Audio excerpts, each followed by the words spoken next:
اللہ تعالیٰ جل شانہ نے ایسا رشتہ ماں کی صورت میں پیدا کیا ہے، جنت کی چھاؤں کا دنیا کے اوپر روپ ہے ماں کی ذات، جنت کی گھنی چھاں ہے ماں کا وجود، اور اللہ نے اپنی رحمتوں کو اگر کوئی صورت دی ہے تو وہ ماں کا روپ ہے، اور ماں کے سینے میں وہ تڑپتی ہوئی ممتا اور محبت کے وہ پگھلتے ہوئے جذبات رکھے گئے ہیں کہ دنیا پر ماں کے پیار کا بدل نہیں ہے۔ میں کہا کرتا ہوں آج کوئی شے بھی خریدنے نکلے تو آپ رسوخ سے نہیں کہہ سکتے یہ خالص ہے، ہر شے 2 نمبر دستیاب ہے، ہر شے میں ملاوٹ ہے، لیکن ایک چیز آج بھی ملاوٹ سے پاک ہے اور وہ ماں کا پیار ہے، ماں کی محبت آج بھی کھری ہے اور آج بھی اس میں کوئی ملاوٹ نہیں۔ بچہ بوڑھا بھی ہو جائے لیکن ماں کے لیے وہ بچہ ہوتا ہے، ماں کی دعائیں اسی طرح اس کے لیے ہوتی ہیں، اور بچہ آغوش مادر میں آ کر پھر طفل سادہ رہ جاتا ہے۔ یہ ماں کا پیار اور ماں کی محبتیں۔ ایک شاعر نے ماں کی محبت کا نقشہ کھینچتے ہوئے کیا خوبصورت بات کہی، وہ کہتا ہے مدت ہوئی میری ماں نہیں سوئی تابش، میں نے ایک بار کہا تھا مجھے رات کو ڈر لگتا ہے، کہا سحری کے وقت میں نے ایک بار اٹھ کے رات کو چونک کر کہا تھا مجھے رات کو ڈر لگتا ہے، مدت ہوگی اس بات کو، یہ قصہ پرانا ہو گیا ہوا ہے، مجھے بھی بھول گیا ہوا ہے، لیکن میری ماں رات کو نہیں سوتی میرے بیٹے کو کہیں ڈر نہ لگے۔ یہ ماں کے پیار کا روپ ہے۔ علامہ اقبال جب ان کی والدہ انتقال کر گئی تو وہ دیار غیر میں تھے، تو اس وقت انہوں نے ایک طویل مرثیہ لکھا اپنی ماں کی یاد میں، جس کا عنوان ہے والدہ مرحومہ کی یاد میں۔ اس کے اندر لکھتے ہیں اب وطن میں ہوگا کس کو میرا انتظار، وطن میں ہوگا اب کس کو میرا انتظار، کون میرا خط نہ آنے سے رہے گا بے قرار، آرزو لے کر تیری خاک مرکت پہ آؤں گا، اب دعائے نیم شب میں کس کو میں یاد آؤں گا، کون پچھلے پہر اٹھ کے دعا کرے۔ ہر ایک سے کہنا پڑتا نا جناب دعا کیا، مولوی صاحب سے بھی عرض کرنا پڑتا حضور دعا میں یاد رکھو، پیر صاحب سے گزارش کرنا پڑتی ہے جناب مجھے دودھ راتوں میں اور چاندنی راتوں میں مجھے یاد رکھنا،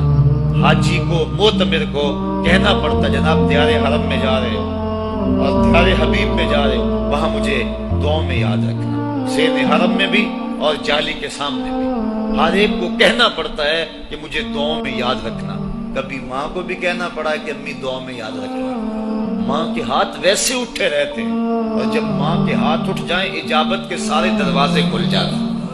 میں نے پڑھا کتب حدیث میں جو دعائیں رد نہیں ہوتی ان میں سے ایک ماں کی دعا ہے، جب ماں ہاتھ اٹھا دے تو جنت کے سارے دروازے کھل جاتے ہیں، اور یہ لازمی نہیں ہے کہ ماں رابعہ بصریہ ہو تو پھر ہی اس کی دعا قبول ہوتی ہے، اپلے تھاپتی ہوئی ماں اور لیپا پوتی کرتی ہوئی ماں جو ہے وہ مٹی سے بھرے ہوئے ہاتھ اٹھا دے تو اللہ ان ہاتھوں کو بھی خالی نہیں بولتا۔ ماں جب بولتی ہے تو اس کے لہجے میں جبریل بولتا ہے، ماں جب مسکراتی ہے لگتا ہے جنت کی ساری کلیاں کھل اٹھی ہیں۔ ماں کے چہرے کی رونق اور ماں کے چہرے کی جو ہے وہ خوشی بیٹے کے دل کو حقیقی قرار اور حقیقی تسکین دیتی ہے۔ جو ٹھنڈ ماں کے ساتھ نصیب ہوتی ہے وہ کائنات میں کسی اور جگہ پہ نہیں ہے، جو گھنا سایہ ماں کے دامن میں ہے وہ کسی اور جگہ میسر نہیں ہو سکتا ہے۔ وہ کیا کہا تھا کسی نے کہ 5 سٹار ہوٹلوں میں کھانا کھانے میں وہ لذت کہاں جو چولہے پر بیٹھ کے ماں کے ہاتھوں سے پکی ہوئی چپاتیاں کھانے میں آتا ہے۔ عالی جناب حضرت صاحب کیا کیا اسٹیٹ سیکرٹری نام لیتے ہیں، لیکن وہ لطف کہاں جو ماں اوئے ببلو اوئے پپو اور اوئے مٹھو کہہ کے پکارتی ہے، جو مٹھاس ان لفظوں کے اندر ہے وہ بڑے اور بھاری اور بھرکم الفاظ اور خطابات کے اندر کہاں ہے۔ اونچی کرسی پہ بیٹھنے کا وہ لطف نہیں ہے جو ماں کے قدموں میں بیٹھنے کا ہے۔ اللہ نے ماں کے روپ کے اندر ایک محبت اور ایک الفتوں کا ایک ایسا دریا دیا ہے کہ جس کے اندر انسان جب جاتا ہے تو اس کے دکھوں کے سارے میل دھل جاتے ہیں اور وہ بالکل آسودہ ہو جاتا ہے۔ یہ ماں کا روپ ہے، یہ ماں کا پیار ہے۔ تو ماں کا بچھڑ جانا، اس دنیا سے چلے جانا، یہ ایسے ہی ہوتا ہے جس طرح کوئی بندہ گھنے سائے میں کھڑا ہو تو اچانک اس کو دھوپ میں کھڑا کر دیا جائے، پھر اسے پتا چلتا ہے کہ کتنا گھنا سایہ تھا۔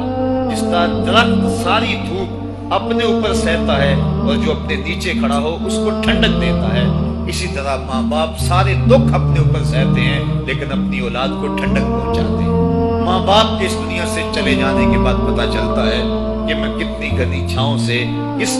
کڑاکے دار دھوپ میں آ گیا ہوں، اور میری زندگی کے اندر کتنے دکھوں کا زہر گل رہا ہے۔ جو زہر پہلے ماں ہمارے قریب نہیں آنے دیتی تھی، جو باپ ہمارے قریب نہیں آنے دیتا تھا، وہ اپنی باہوں میں اور اپنے سینے میں ان غموں اور دکھوں کو سمیٹ لیا کرتے تھے۔ تو ماں کا بچھڑ جانا، ماں کا اس دنیا سے چلے جانا، یہ بہت بڑا سانحہ ہوتا ہے۔